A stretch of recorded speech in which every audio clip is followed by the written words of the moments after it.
Ladies and gentlemen, I wish to thank my friend and colleague Ravi Menon for inviting me to speak at this Singapore Fintech Festival. It's a very innovative hybrid format, and the organizers of the Choose Friends for Fintech event here in Paris, where this speech is being broadcast before the speech of Minister Cédric O. Last year, Ravi Menon came to the Banque de France physically and gave a remarkable speech. Can the three musketeers click? Finance, technology, trust. Earlier this year, the Banque de France opened a new office in Singapore, one of the epicenters of the fintech industry. What better forum than this Singapore Fintech Festival to deliver a speech on financial innovation? And what better way than this partner event in Paris to illustrate the excellent relations between France and Singapore? The subject of innovation and digitalization is all the more topical in light of the COVID crisis. Many of you have been following the very ambitious UBIN project that MAS has been carrying out for the past years. You may also know that Pulau Ubin is the name of a wild and protected island in the Straits between Singapore and Malaysia. But you may not know the traditional story of how this island was created. It says that the formation of Pulau Ubin was due to a frog, a pig, and an elephant, who challenged each other to a race from the island of Singapore to Johor across the Straits.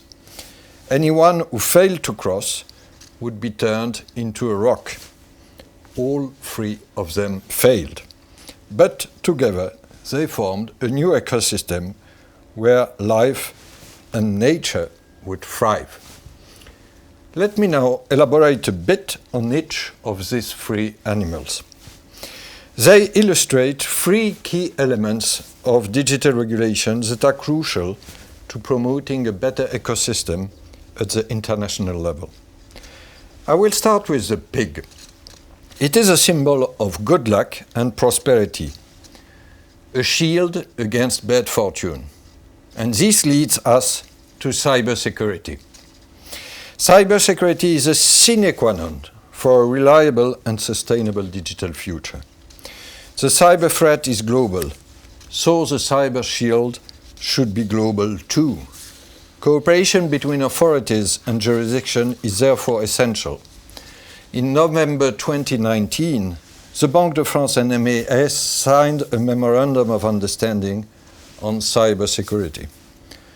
Our teams have started to discuss since then. The global cyber shield also needs harmonized and strengthened regulatory framework. Clearly, progress has been made these past few years, in particular thanks to the publications of the FSB, a common lexicon 2 years ago, and a common cyber incident response and recovery toolkit this year. However, in order to address the remaining fragmentation, it is essential to structure the international governance on cyber issues. It could be partly inspired on what has been done in the area of money laundering with the FATF. Other important global challenges still need to be addressed, such as the oversight of information and communication technology third-party providers that are taking an indirect but increasing role in the delivery of financial services. In Europe, an oversight framework for the most critical providers, including for cloud computing services, is proposed in the DORA regulation project. Such an ambitious initiative, which will involve the whole financial sector, could inspire a more global framework. Let me now move to the elephant.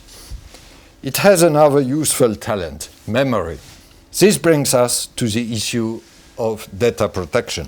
Financial supervisors and authorities in charge of privacy have to invent new ways of cooperation to address data issues and their interaction with financial services. We can all notice that there is a striking discrepancy between financial services being borderless and privacy regulations elaborated mostly at the country or regional level, reflecting differing social norms. Furthermore, technology disrupts users and pushes regulation to evolve, both in the financial and the privacy fields. The payments industry, in particular, makes an ample use of personal data. So we would need a global privacy data protection framework, just as we have a common financial regulatory framework with trustworthy, privacy-friendly financial services and an upward alignment of privacy regulations and best practices. Europe has harmonized its data privacy legislation, and the GDPR is becoming an international standard. We now need to extend cooperation further with our partners, and not only cross-border cooperation, but also cross-disciplinary cooperation. The pig, the elephant, and finally, the frog. As you know, it is a strong symbol of agility and transformation, from tadpole to frog. This is exactly what financial institutions and firms need to respect competition and antitrust rules. It is becoming an ever greater subject in Asia, echoing similar steps that are being taken in Europe. Bringing in new players is essential to challenge existing business models, such as the granting of licenses to digital banks by mass and other jurisdictions in Asia. We also need to make sure that similar activities and risks are addressed in the same way, regardless of the type of institutions involved. Situations where the winner takes most while staying outside of the financial regulated scope should be adequately anticipated and avoided. We have to collaborate more closely at the international level in order to adopt the most comprehensive approach across borders and regulatory scopes. Let me now come to a second point. I wish to say a few words on payments, because they are currently at the heart of digital innovation. Payments used to be considered as technical, back office, and even boring stuff. But a revolution is underway, and if financial institutions collectively miss it, it would mean a massive disintermediation of banks in the two key assets linked to payments. First, daily customer relations, and second, personal data. As central bankers and supervisors, our responsibility is to ensure that financial stability, monetary policy risk, and consumer protection challenges are well managed in this innovation. This revolution could also mean a major loss of sovereignty. We collectively could be dependent on a few private global players, already major global card schemes and more tech giants, with little control over business continuity and data protection. Meanwhile, the development of crypto assets and so-called stable coins aims to create a new category of settlement assets. Stable coins may compete against both commercial and central bank money. Take the example of cross-border payments, where improvement is badly needed.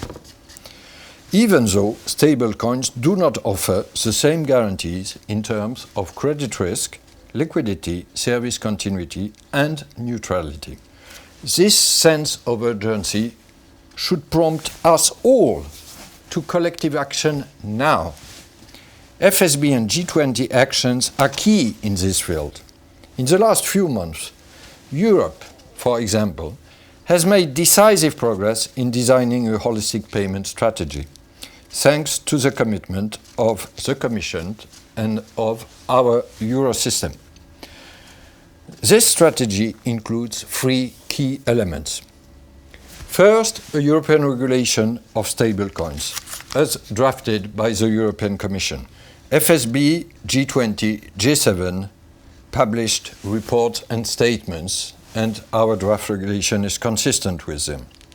It's called MiCA regulations, as markets in crypto assets, and it has two strengths.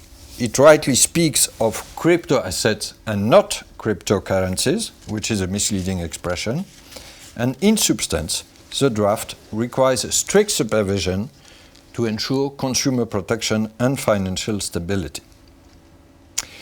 Second, a European acceleration on CDBC, Central Bank Digital Currency. We, including we Europeans, cannot allow ourselves to lag behind on CDBC. That means that we may create, if necessary, a retail CDBC in order to ensure access to central bank money for the general public, in particular in countries where the use of cash is declining. It also means that we may decide to issue a wholesale CDBC with the aim of improving the functioning of financial markets and institutions and to preserve the anchor role of central bank money for interbank transactions. Within the Eurosystem, the ECB published a report last October, and we opened a public consultation until mid-January. Towards mid-21, the Eurosystem will decide whether to advance further a digital euro project, which would start with an investigation phase. Whatever the decision, let me stress that it would complement cash, not replace it. The Eurosystem will never abandon cash, as it is part of citizens' freedom to choose their means of payments. As a principle, central banks need to have an in-depth understanding of innovation and shouldn't be afraid to learn by doing. I speak today from the Banque de France lab, where we work with startups and innovators. And we are currently working with innovators from the private sector to conduct a program of 8 experiments on wholesale CDBC. Moreover, we want to work with other monetary authorities across the globe. MAS is not only a strong and trusted partner for us, but also among the most advanced on CDBC. In this respect, I am happy to announce that MAS and Banque de France will strengthen their cooperation with the aim of conducting tests on wholesale CBDC next year. Third element of the European strategy, a mobilization on private payments infrastructure. Thanks to the engagement of major European banks in the so-called European Payments Initiative, EPI, we definitely need to go beyond existing national schemes and offer cross-border solutions and a pan-European brand. Let me stress that there is no contradiction between considering a Euro CBDC and supporting EPI. Possible impacts of a CBDC on the banking sector could be reduced with different tools. For instance, by limiting the quantity of digital euro in circulation and distributing it through commercial banks. Let me conclude with a few words about green finance. In France and in Europe, we are aiming to put green finance at the forefront of our shared effort. And I welcome the strong involvement of Asian central banks and supervisors within the NGFS, starting with the Monetary Authority of Singapore, but also the People's Banks of China, who are permanent members of the steering committee, as well as Bank Negara Malaysia and the Japan FSA. They have just joined the steering committee for 2 years. We can collectively be proud of the work achieved. Let me share a simple conviction with you. We can face the immense challenges of digitalization and climate change only by joining our forces together. Thank you for your attention, and I now leave the virtual floor to my friend, Minister Cédric O.